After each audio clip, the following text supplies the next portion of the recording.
नमोस्तु योग सिद्धिदात्री योगिनी गणावृते। नमोस्तु जामदग्न जन्मदेत्री नंदनस्तुते। नमोस्त्वसह्य दुःख हर्त्री सह्य पर्वतस्थिते। परावरे परात्परेथ रेणुके नमोस्तुते।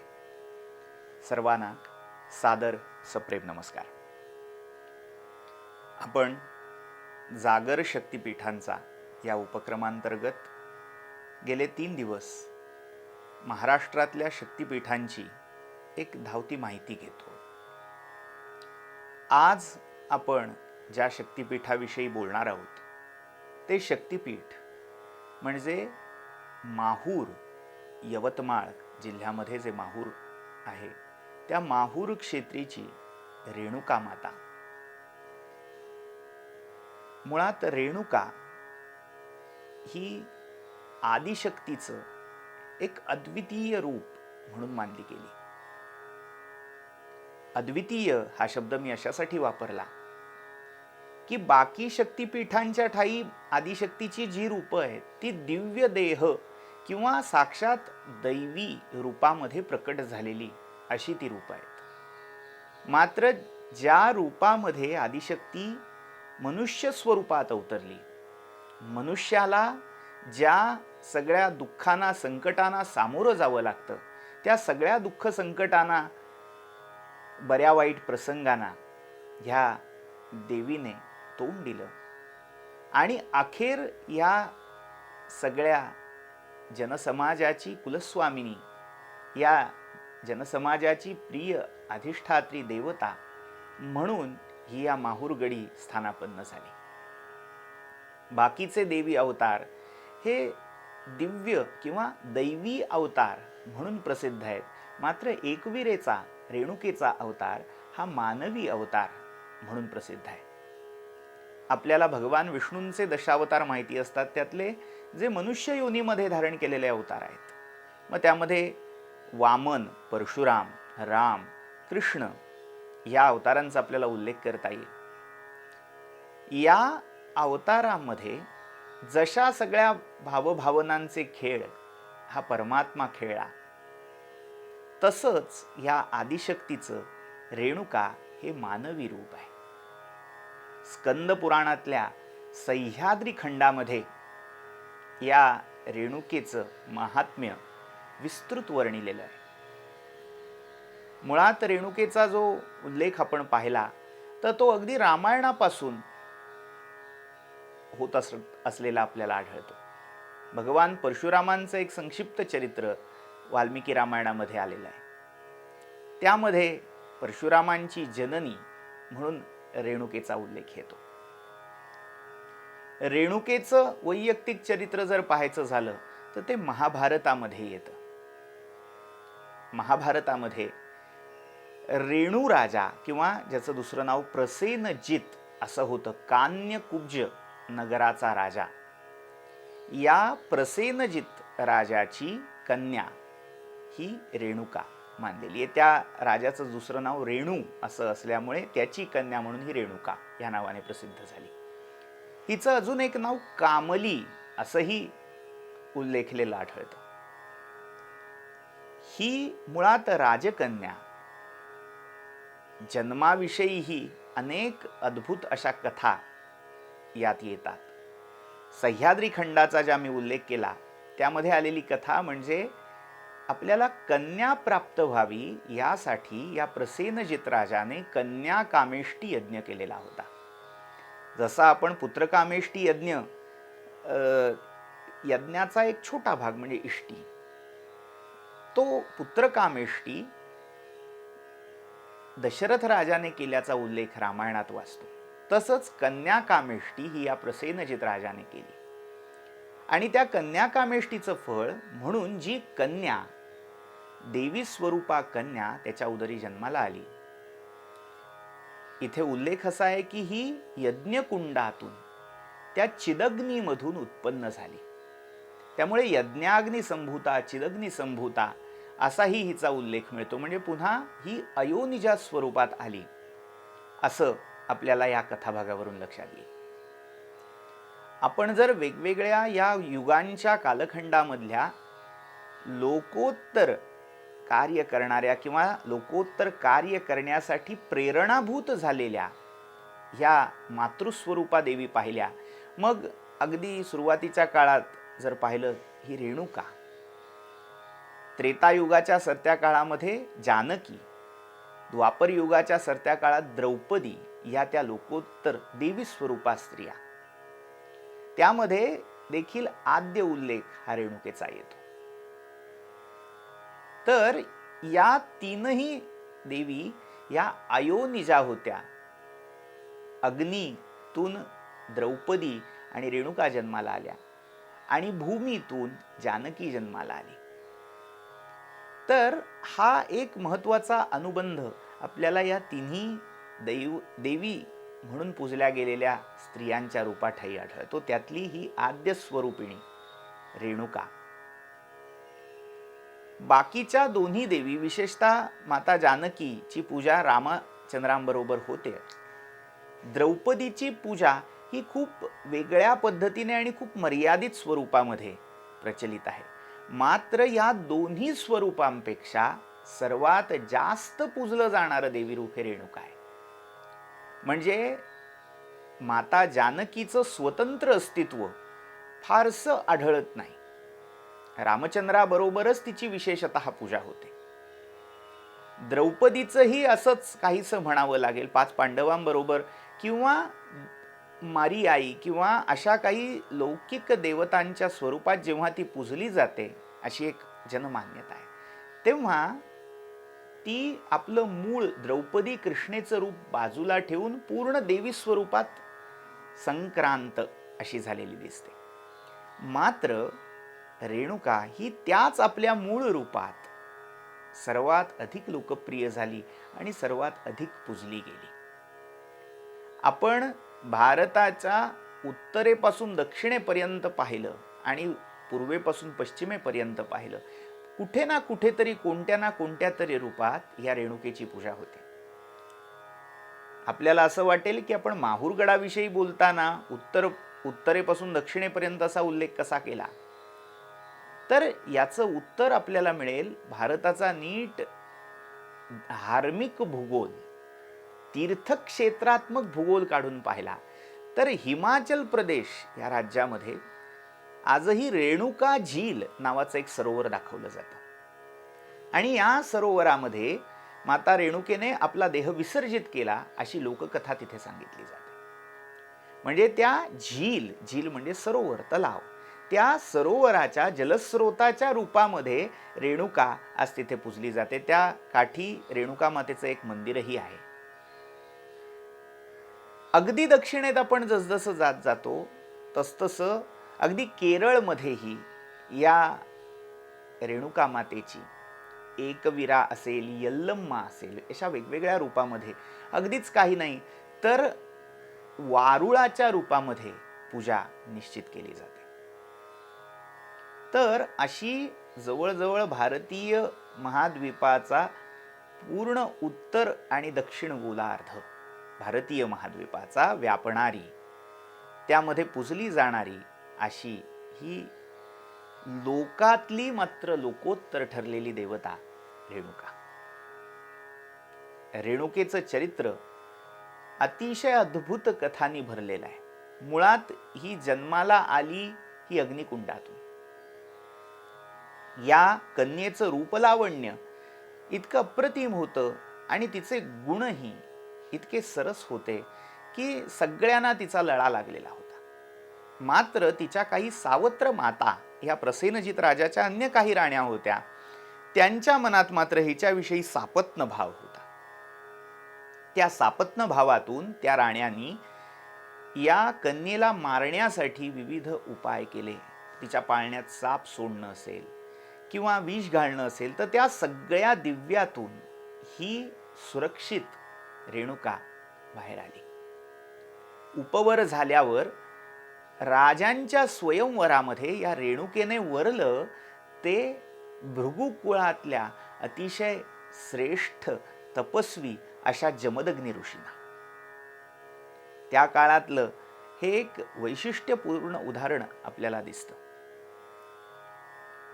आजच्या सामाजिक परिप्रेक्ष्यातून पाहिलं तर आंतरजातीय विवाह म्हणता येईल असा हा प्रकार होता.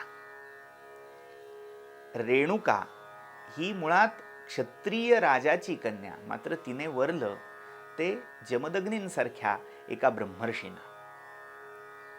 ब्रह्मर्षी जमदग्नी हे भृगु कुळात उत्पन्न झालेले महर्षी भृगु, जे साक्षात ब्रह्मदेवाचे मानसपुत्र मानले जातात.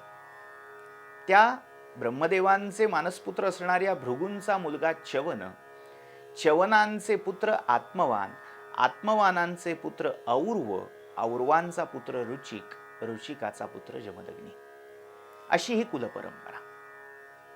या रुचिकपुत्र जमदग्नींच्या ठाई जसं ब्राह्मतेज विद्यमान होतं तसंच ते क्षात्रतेजही विराजमान होतं.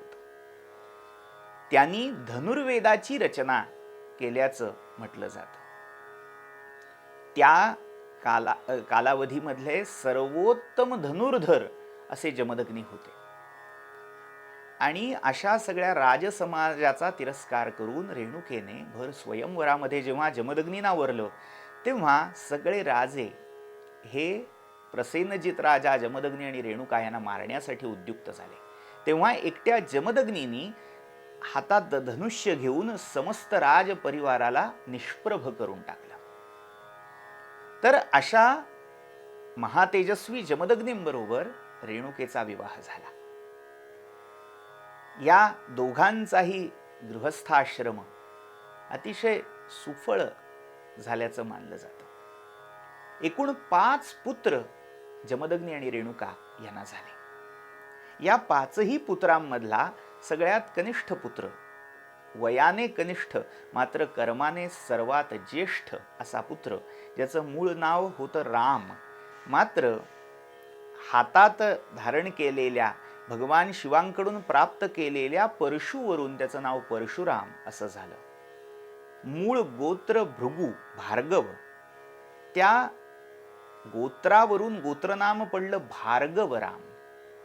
पिता जमदग्नी म्हणून पैतृक नाम जामदग्न्य आणि माता रेणुका म्हणून मातृक नाम रेणुकेय किंवा रेणुका नंदन असं या रामाला म्हणजेच परशुरामाला प्राप्त झालं.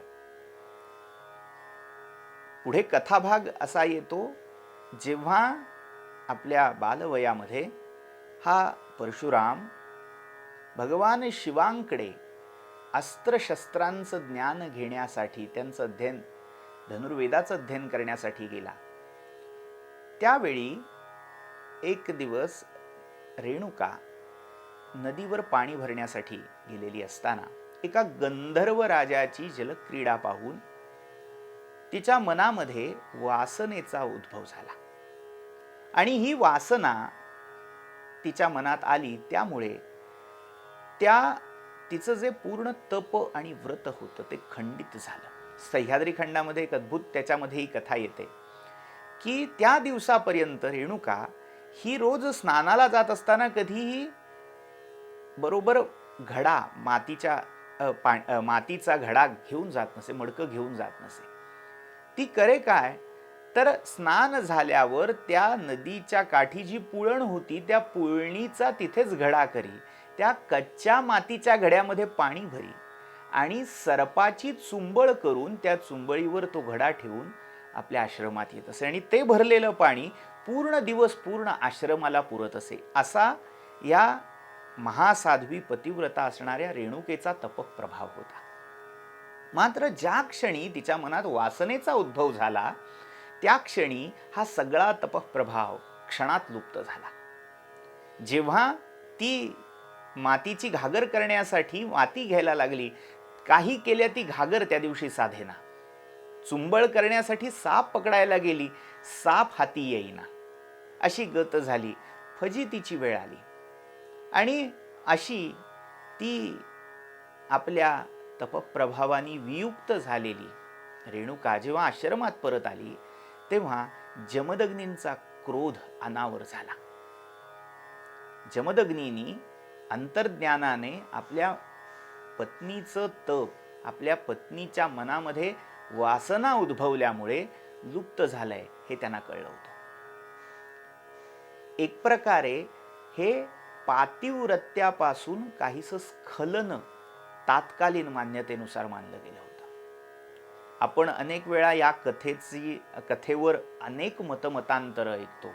अनेक प्रकारे या कथेची, या प्रसंगाची चिकित्सा आधुनिक दृष्टिकोनातून, विशेषतः स्त्री स्वातंत्र्य किंवा स्त्री दाक्षिण्यवादी भूमिकेतून मांडली जाते. मात्र ह्या सगळ्याचा विचार करत असताना ही घटना ज्या कालावधीमधली होती, ज्या युगातली होती, त्या काळातल्या, त्या युगातल्या सामाजिक मान्यता, त्यावेळच्या जनधारणा यांचा विचार केल्याशिवाय ही कथा योग्य, अयोग्य, रास्त का निरुपयोगी, कपोलकल्पित, हे नंतर ठरवलेलं योग्य. मी एवढंच म्हणेन की त्यावेळेच्या समाजाच्या जनधारणेच्या नुसार व्रतस्खलन झाल्यामुळे जमदग्नी रेणुकेवर कुपित झाले आणि त्यांनी तिला तात्काळ तेथून निघून जायला सांगितलं. जेव्हा ती जाईना तेव्हा आपल्या पुत्रांना हाका मारून त्यांनी तिचा शिरच्छेद करण्याची आज्ञा केली. पहिल्या 4ही पुत्रांनी आपल्या पित्यांचीच निर्भर्त्सना केली. माता ही दैवतांचंही दैवत आहे, तुम्ही तिला मारण्याची आज्ञा करताय, आम्ही तुमची आज्ञा पाळणार नाही, अशी जेव्हा प्रत्युत्तरं आपल्या मुलांकडून जमदग्नींनी ऐकली तेव्हा त्या चौघांनाही शाप देऊन त्यांनी मरणाच्या द्वारी पाठवून दिलं. या कथेवरून जमदग्नींचा स्वभाव किती कोपिष्ठ होता हे आपल्या सगळ्यांच्या लक्षात येईल. मराठीमध्ये वाक्प्रचार रूढ आहे, जमदग्नीचा अवतार आहे. त्याचं मूळ आपल्याला या कथेत मिळेल. या सगळ्या प्रकारानंतर जमदग्नींना आठवण झाली आपल्या कनिष्ठ पुत्राची, रामाची, म्हणजेच परशुरामाची, आणि त्यांनी तात्काळ रामाला हाक मारली. राम हा मनोजव होता. मनोजव याचा अर्थ ज्याचा जव, ज्याचा वेग हा मनाप्रमाणे आहे, मनासारखा वेग, ज्याचं स्मरण केलं असता तो तात्काळ मनोगतीने, मन ज्या वेगाने एका ठिकाणाहून दुसऱ्या ठिकाणी जाईल त्या गतीने हा राम जाऊ शकत होता. आपल्या पित्याने आपलं स्मरण केलंय हे लक्षात येता क्षणी आपलं स्मर्तृगामित्व, स्मर्तृगामी म्हणजे जिथे स्मरण केलं जाईल तिथे प्रकट होण्याची सिद्धी, क्षमता, ती रामाने प्रकट केली आणि राम आपल्या आश्रमात आले. जेव्हा जमदग्नींनी झालेला प्रकार त्यांच्या कानावर घातला आणि आज्ञा केली मातेचा शिरच्छेद कर, त्यावेळी कोणत्याही प्रकारचा किंतु परंतु मनात न आणता रामाने तात्काळ आपल्या मातेचा शिरच्छेद केला. यावरून पुन्हा पुरुषप्रधान संस्कृती, निष्ठुरपणा, कोपिष्टपणा ह्याच्यावरही जमदग्नी आणि परशुरामांना अपराधी असल्यासारखं आजच्या समाजात पाहिलं जातं. अनेकांच्या मनामध्ये कुठेतरी हा किंतु असतो. मात्र पुन्हा उत्तर तेच, आजच्या समाजाच्या दृष्टीतून तात्कालीन समाजाच्या ह्या प्रसंगांचं मूल्यमापन करणं हे संयुक्तिक नाही. परशुरामाने हा वध केला त्या क्षणी जमदग्नींचा चढलेला रागाचा पारा क्षणात उतरला. आपले पिताजी शांत झालेत हे ओळखल्यावर परशुरामांनी जवळ जाऊन पित्याला अभिवादन केलं. त्या क्षणी प्रसन्न झालेल्या जमदग्नींनी सांगितलं, एकमात्र तूच माझ्या या आज्ञेचं यथायोग्य पालन केलंस, तुझ्यावर मी पूर्ण प्रसन्न आहे, हवं ते वरदान माग. त्यावेळी परशुरामांनी सर्वात पहिलं वरदान मागितलं, माझ्या मातेला पुनरुज्जीवित करा. ही मातृभक्ती आणि पितृभक्ती, जरी पित्याची आज्ञा होती म्हणून मातेचा वध केला तरी आता तिला तिच्याकडून जे कळत नकळत पातक घडलं होतं, व्रतभ्रष्टतेचं, वासनेच्या आहारी जाण्याचं, ते या मृत्यूदंडामुळे दूर झालं होतं. आता रेणुका निष्पाप अनागस होणार होती. तेव्हा परशुरामांनी जमदग्नींना प्रार्थना केली आणि जमदग्नींनीही ती प्रार्थना पूर्ण मान्य केली. रेणुकेचं शिर तिच्या मस्तकावर जोडण्यासाठी सांगितलं आणि त्यांनी आपल्या तपोबलाने रेणुकेला पुनरुज्जीवित केलं. हा सगळा कथाभाग अशासाठी सांगितला, ह्या सगळ्या कथाभागातून जमदग्नी चा कोपिष्टपणा हा दिसत असला, मात्र या सगळ्या प्रसंगात रेणुकेचा मनाचा साधेपणा, शांतपणा, आपला पती चिडला म्हणून आता आपणही चिडून सगळं सोडून जायचं हा मार्ग नव्हे, हा आदर्श तिने स्त्री समाजासमोर उभा केला. आणि त्यानंतर पुढचा प्रसंग असा आहे, जमदग्नींनाही पश्चाताप झाला. इतका अतिराग असणं तपस्व्याला योग्य नाही, म्हणून त्यांनी क्रोधाचा त्याग केला. आणि या अवधीमध्ये परशुराम जेव्हा पुन्हा शिवांकडे हिमालयात कैलास पर्वतावर गेलेले होते, तेव्हा सहस्रार्जुन नावाचा जो राजा होता त्याने कामधेनूच्या मोहाने जमदग्नींचा वध केला. कामधेनूला पळवून नेलं आणि जाता जाता रेणुकेच्या शरीरावर 21 प्रहार केले. कथा काही ठिकाणी अशी आहे की आधी कामधेनूला पळवून नेलं, त्याचं उत्तर म्हणून परशुरामांनी कामधेनूला सोडवण्यासाठी सहस्रार्जुनाचा वध केला आणि नंतर सहस्रार्जुनाच्या मुलांनी जमदग्नींचा वध केला. अनेक याच्यामध्ये कथाभेद, प्रसंगभेद आढळतात, मात्र तात्पर्य आहे की सहस्रार्जुनांच्या कडून किंवा सहस्रार्जुन पुत्राकडून जमदग्नींचा वध झाला आणि रेणुकेवर 21 प्रहार या राजांनी किंवा राजपुत्रांनी केले. तेव्हा परशुरामांनी कुपित होऊन, जितके वार माझ्या मातेच्या शरीरावर तुम्ही केले तितके वेळा ही पृथ्वी निक्षत्रिय करीन, अशी कठोर प्रतिज्ञा केली. आपल्या मातेचा आणि पित्यांचा मृतदेह त्यांनी कावडीत घातला आणि यांच्या और्ध्वदेहिकासाठी पवित्र अशी भूमी शोधत परशुराम निघाले. यांचं तपक्षेत्र हे होतं नर्मदेच्या काठी, मध्य प्रदेश, गुजरात हा प्रांत भृगू भार्गवांचा प्रांत म्हणून ओळखला जायचा. आजही भरूच हे जे शहर आहे, मुळात त्याचं नाव भृगू कच्छ हे आहे. तो भार्गवांच्या प्रदेशातून परशुराम आपल्या मातेला आणि पित्याला म्हणजे त्यांच्या शरीराला घेऊन कावडीत घालून निघाले पुण्यक्षेत्राच्या शोधात. कारण जिथे त्यांचा ऊर्ध्वदेहिक होईल तिथेच ते दिव्य देह प्राप्त करून पुन्हा प्रकट होणार होते. कारण दैवी अंशातून ह्या दोघांचा उद्भव झालेला होता. माता रेणुकेने जाता जाता अशी आज्ञा केलेली होती.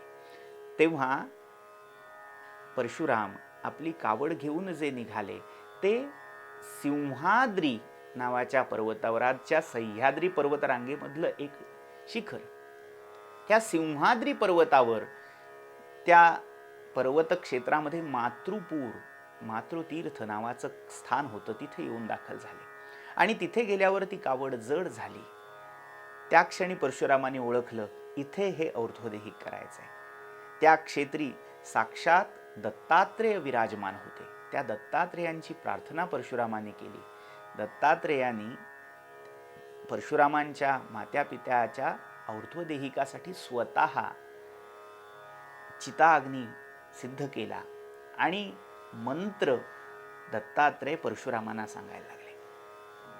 स्वतः दत्तात्रेयांनी माता रेणुकेचं स्तवन केलं आणि तेव्हा माता रेणुका जमदग्नींबरोबर सहगमन करती झाली. आपल्या मातेची ही अवस्था, दुरवस्था झालेली, आपल्या पित्याचं असं अकाली निधन झालेलं परशुरामांना सहन होईना आणि त्यांचा जो शोक होता त्याला पारावार उरला नाही. हे पाहिल्यावर माता रेणुकेने आकाशवाणीच्या रूपात त्यांना सांगितलं, 21 दिवसांनी अजून मला हाक मार, इथे येऊन माझं आवाहन कर, मी पुन्हा दिव्य देह धारण करून तुझ्यासाठी प्रकट होईल, असं अभिवचन दिलं. मात्र परशुरामांना तो शोक, त्या शोकाचा उमाळा असह्य झाला आणि परशुरामांनी केवळ 7व्या दिवशी त्या और्ध्वदेहिक झालेल्या स्थानी जाऊन आईला हाक मारली आणि 7व्या दिवशी त्या रेणुका मातेने एका मुखस्वरूपामध्ये, केवळ तांदळ्याच्या रूपामध्ये तिथे आपलं अस्तित्व प्रकट केलं.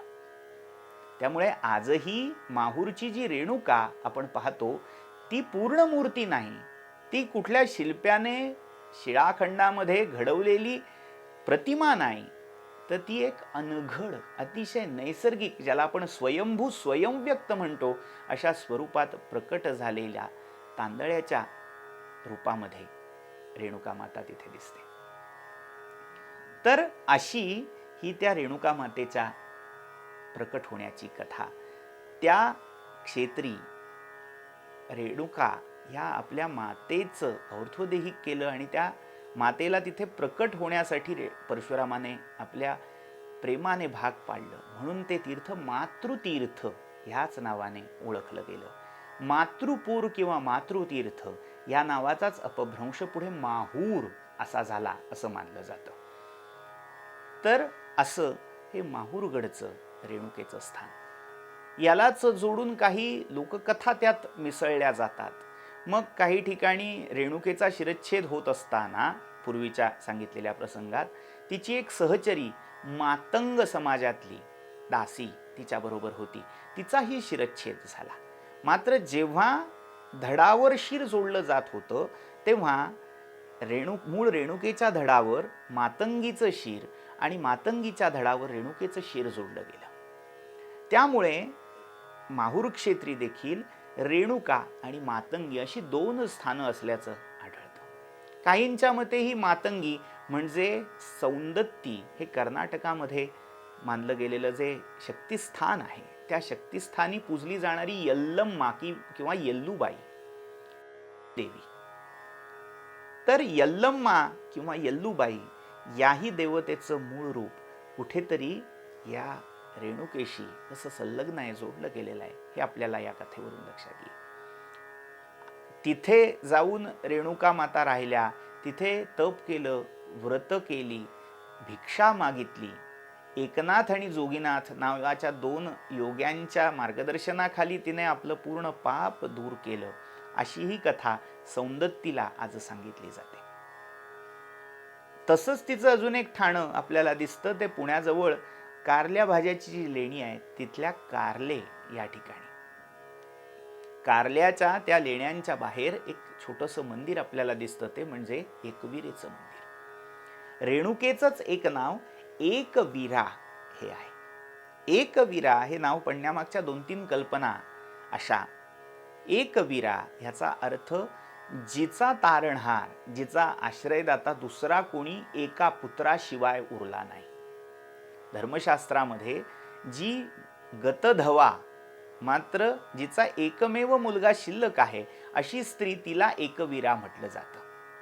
या धर्मशास्त्रीय धारणेचा जर विचार केला तर बाकी सर्व पुत्र जमदग्नी यांच्या हत्येनंतर केवळ परशुराम हा एकच तारणहार तिला वाचला, म्हणून तिला कदाचित एकवीरा म्हटलं गेलं असावं. दुसरी कल्पना एकवीर किंवा एकवीरा ह्या नावामागची ती अशी की शैव शाक्त संप्रदायामध्ये शिव आणि शक्ती यांची जी सामरस्याची अवस्था आहे, या दोघांचं जे संघट्टात्मक रूप आहे, एकत्रित रूप आहे, ज्याला आपण अर्धनारी नटेश्वर या रूपातही पाहतो, त्या दोन्ही रूपांचं संलग्न सम्मिलित असं एकात्मक रूप, त्या एकात्मक रूपाला तंत्र आगमांच्या परिभाषेमध्ये एकवीर म्हटलं जातं.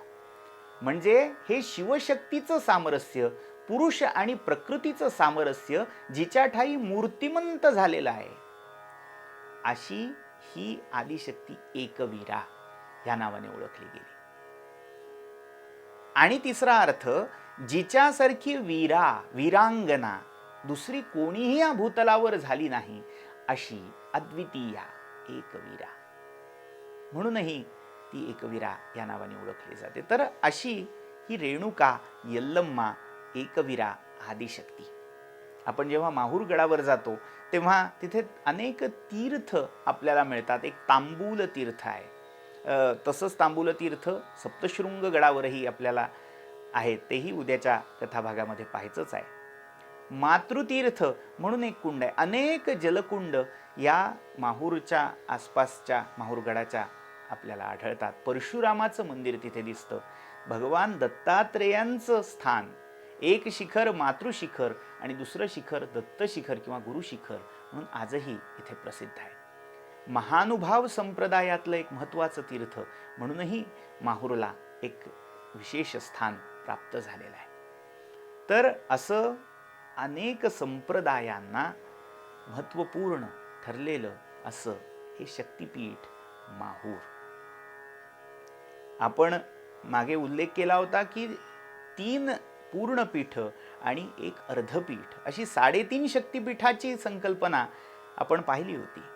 काहींच्या मते रेणुका ही अर्धपीठ असावी, कारण तिची मूर्ती ही पूर्ण नाही, ती केवळ मुखाकृती आहे. या दृष्टीने तिला अर्धपीठ मानलं जातं. बाकी 3ही पीठ म्हणजे सप्तशृंगी, महालक्ष्मी आणि तुळजाभवानी या तिन्हींच्या पूर्ण घडी मूर्ती किंवा काहींच्या मते स्वयंभू मूर्ती आहेत, मात्र त्या पूर्णाकृती आहेत. त्यामुळे ती पूर्ण पीठ असावीत आणि माहूर हे अर्धपीठ असावं अशी काहींची कल्पना आहे. मात्र दुसऱ्या धारणेनुसार ज्या पीठामध्ये शिव आणि शक्ती, पुरुष आणि प्रकृती या दोन्हींचं साहचर्य आहे, दोघंही एकत्रित नांदतायत, त्या क्षेत्राला पूर्ण क्षेत्र, पूर्ण पीठ मानलं जातं. या दृष्टीने कोल्हापूरची अंबाबाई, तुळजापूरची भवानी आणि ही माहूरची रेणुका एकवीरा या तिन्ही स्थानी कोणत्या ना कोणत्या स्वरूपामध्ये शिवलिंगाकृती, त्या परब्रह्माच्या पुरुष स्वरूपाचं कोणतं ना कोणतं तरी प्रतीक हे कधी त्या मूर्तीच्या मस्तकावर मुकुटाच्या आकारामध्ये कोरलेलं असतं, कधी त्या क्षेत्री एखाद्या दिव्य लिंगाच्या मूर्तीच्या स्वरूपामध्ये ते स्थित असतं. तर या 3ही मूर्तींच्या मस्तकावर जो मुकुट आहे त्या ठाई हे शिवलिंग आपल्याला कोरलेलं आढळेल. त्यामुळे ही 3 शक्तिपीठ पूर्ण पीठ मानली गेली, ज्याच्यामध्ये शिव आणि शक्ती या दोन्हींचं साहचर्य, सामरस्य आहे. मात्र वणीच्या देवीच्या मस्तकावर असं शिवलिंग नसल्यामुळे ती केवळ प्रकृत्यात्मिका, स्त्री प्रकृती म्हणून ओळखली गेल्यामुळे ती अर्धपीठ मानली गेली. तर असं हे 3.5 शक्तिपीठातलं एक महत्त्वपूर्ण पीठ माहूर. त्या माहूरची ही अधिष्ठात्री माता रेणुका. या माता रेणुकेचं स्तवन संत श्रेष्ठ शांती ब्रह्म एकनाथ महाराजांनी आपल्या 2 महत्त्वपूर्ण कृतींमध्ये केलेलं आहे. चतुश्लोकी भागवत आणि एकनाथी भागवत हे 2 एकनाथ महाराजांचे ग्रंथ अतिशय प्रसिद्ध आहेत. या 2ही ग्रंथांच्या प्रारंभी मंगलाचरणामध्ये एकनाथ महाराजांनी या माता रेणुकेचं अर्थात एकवीरेचं स्तवन केलेलं आहे. या स्तवनाच्या आपण ओव्या पाहूया आणि आजच्या आपल्या या सत्राला विराम देऊया. एकनाथ महाराज आपल्या या एकनाथी भागवतामधल्या पहिल्या अध्यायात मंगलाचरण करताना म्हणतात, आता वंदू कुळदेवता जे एका एकी एकनाथा, ते एकी वाचून सर्वथा आणिक कथा करू नेदी. एकात्मिका, शिव आणि शक्ती, पुरुष आणि प्रकृती, ब्रह्म आणि माया हे जे द्वैत मानलेलं आहे ते मुळात द्वैत नाहीच मुळी. ते एकरूप आहेत, अद्वैतात्मक आहेत, अद्वयात्मक आहेत. हीच धारणा नाथ महाराज इथे स्पष्ट करतात. ती एकात्मिका आहे म्हणून ती एकवीरा आहे. एक रूप दाविले मनी, तव एकची दिसे जनी वनी, एकची कानी वदनी, एकपणी एकवीरा. ते शिवशक्ती रूपे दोनी, नेऊनी मिरवे एकपणी, एकपणे झाली गुरविणी, प्रसवे एकपणी एकवीरा. ते एकरूपे एकवीरा, प्रसवली बोध फरशधरा, जयाचा का दरारा, महावीरा अभिमानिया. बोधरूपी, ज्ञानरूपी फरशधराला, परशुरामाला जी प्रसवली, म्हणजे जी साक्षात परमज्ञान प्रसवते, ती ज्ञानाचीही जन्मदात्री ही एकवीरा आहे. तेणे उपजोनी निवटिली माया, आज्ञा पाळुनी सुखदे पितया, म्हणून तो जाहला विजया, लवलाया दिंग मंडळी. परशुरामांच्या चरित्राचं रूपक इथे सांगितलंय. जो वासना सहस्रबाहो, छेदिला सहस्रार्जुन अहम भावो, स्वराज्य करुनिया पहाहो, अर्पी स्वयमेवो स्वजातिया. वासना ह्या सहस्र शाखांनी पसरलेल्या आहेत आणि या सहस्र शाखा, हजारो शाखा म्हणजेच तो किंबहुना सहस्रार्जुन कार्तवीर्य. त्या वासनारूपी सहस्रार्जुनांना छेदून ज्याने आत्मबोधाचं राज्य आणलं तो हा परशुराम. तेणे मारुनी माता जीवविली, तेची कुळदेवता आम्हा जाहली, परी स्वनावे ख्याती जाहली, एकात्म बोली एकनाथा. ते जईपासोनी निवटिली, तैपासोनी प्रकृती पालटली, रागत्यागे शांत झाली, निज माऊली जगदंबा. सर्वामुखी जगदंबेचा उदयोस.